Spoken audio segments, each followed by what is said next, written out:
your daily election 2023 update. This is Election Fix, powered by Newstalk ZB. Kia ora, I'm Raylene Ramsay. This is Election Fix for Thursday, the 12th of October. Today, political editor Jason Walls tells us about Chris Hipkins' attempts to compare this campaign to 2005. And Newstalk ZB's political reporter Sophie breaks down last night's dramatic poll numbers. Election Fix headlines. National's leader wants more to be done around misinformation on the campaign trail. It comes after the Council of Trade Unions made false claims about what they were planning to scrap if they got into government. Chris Luxon told Kerry Woodham this morning, internationally, there's watchdogs for these kinds of situations. Unlike other countries around the world, there's often a fact-check sort of or media watch kind of body that actually does capture some of that, and we don't have that here in New Zealand. Labour leader Chris Hipkins has spoken about race in a speech delivered at Ngā Whare Wātea Marae in South Auckland. He says National, ACT and New Zealand First have used race to divide the country. Hipkins says Chris Luxon, David Seymour and Winston Peters want to take Māori backwards. There is no doubt in my mind that those three leaders and their egos and their drive to sit at the head of the cabinet table will cause them to implode if they became government. David Seymour says he still doesn't trust Winston Peters, but he'll work with him if he has to. The ACT leader says he'll work with National and New Zealand First if they agree to reducing government spending and red tape and having a conversation about the treaty. Government has been spending too much. Government has been putting far too much red tape and regulation. And then there's the question of how do we make sure we actually have a clear understanding of what the treaty means. Election Fix, everything you need to know from the campaign trail. Newstalk ZB. Now to our reporters out and about on the campaign trail. And political editor Jason Walls joins us. Jason, Chris Hipkins was barking back to 2005 today. Why was that? Yeah, it's been a consistent theme on the campaign trail so far of 2005, and that's for Labour for a number of reasons. The first is back in 2005, the Labour Party was behind, and then they had what has been described as a bit of a surprise victory. So Chris Hipkins is hoping to emulate that a little bit, and he's talked about that in the campaign, but also today when he was talking about race relations, and it was a main theme of his speech today, essentially harking back to the Iwi Kiwi campaign of Don Brash at the time, and he said that was an incredibly divisive period for New Zealand, and even went as far as recalling when he saw those billboards and saying how frustrated and angry that made him, and he talked about how this campaign has had shades of that so far. So that was a big theme for Hipkins today, the sort of the race relations and what he alleges that National ACT and the National and New Zealand First are dividing New Zealanders. So it looks like as we gear into the last less than 48 hours now of campaigning, this looks like the final gambit of Chris Hipkins. So Jason, what is Chris Luxon's mood like after last night's polls? You know, he is a little buoyant. You could forgive him for feeling a little bit dejected on the poll numbers, although it's not terribly bad for him.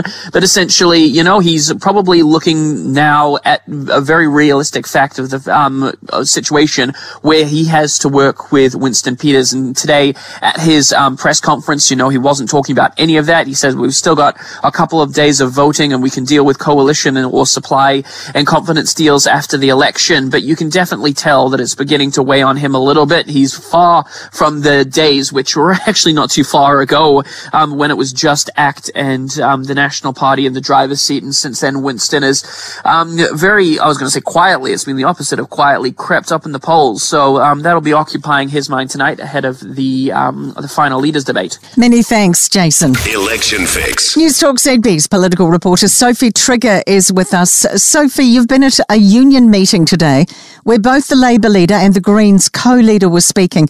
What did they have to say? Kia ora, Raylene. Yes, this morning I was at a first union meeting here in Auckland where both Labour leader Chris Hipkins and Greens co-leader James Shaw were addressing the members.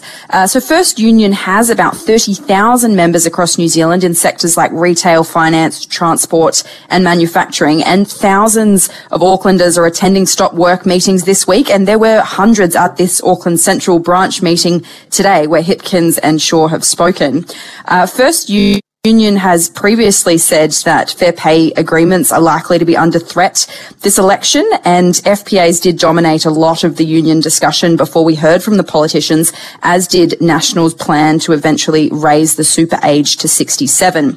The Greens' James Shaw has echoed these sentiments, warning the members a National Act government would be a danger to workers' rights. He's also, of course, talking up the benefits of the Greens' proposed wealth tax, which he says will put money back into the pockets of working people. Then we heard from Chris Hipkins, who took the stage and again warned of the dangers of a change of government, which he claims includes a suppression of growth in the minimum wage and cuts to the welfare budget. He also leant quite heavily on Labor's record of bringing in fair pay agreements, highlighting that the only reason this didn't happen in Labor's first term was actually because of New Zealand First. So really quite a strong effort from Labor and the Greens to shore up the union's support ahead of polling day, and the message from the left parties was really clear. Workers' rights are under threat this election. Sophie, last night's polls showed a bump for both Labor and the Greens. Did they have a spring in their step at all? Yeah, so that's correct. Of the two polls we had out last night, the One News Varian and the News Hub Read Research, Labor was up on both on 28% and 27.5% respectively. Still a long way off National's vote share, however.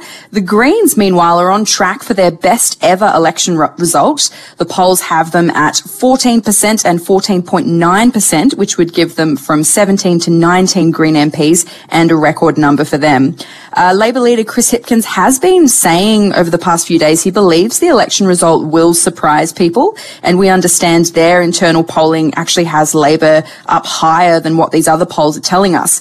But with the right bloc still able to form government with New Zealand First, and Hipkins obviously having ruled out working with Winston Peters altogether, it does look unlikely that a late surge of support for the left will be enough to get them over the line. Many thanks, Sophie Trigger. Election Fix, powered by Newstalk ZB. And that is Election Fix for Thursday, 12th of October. Join us again tomorrow to get the latest update on everything from the campaign trail from the Newstalk ZB newsroom. You can also head to newstalkzb.co.nz/election 2023 for all your political news and opinion. Plus, don't miss Newstalk ZB's special election night show. Heather Duplessis-Allen, Kate Hawkesby, Barry Soper and Mike Hosking will bring you all the results from 7 p.m. Saturday night. I'm Raylene Ramsay. We'll see you again tomorrow.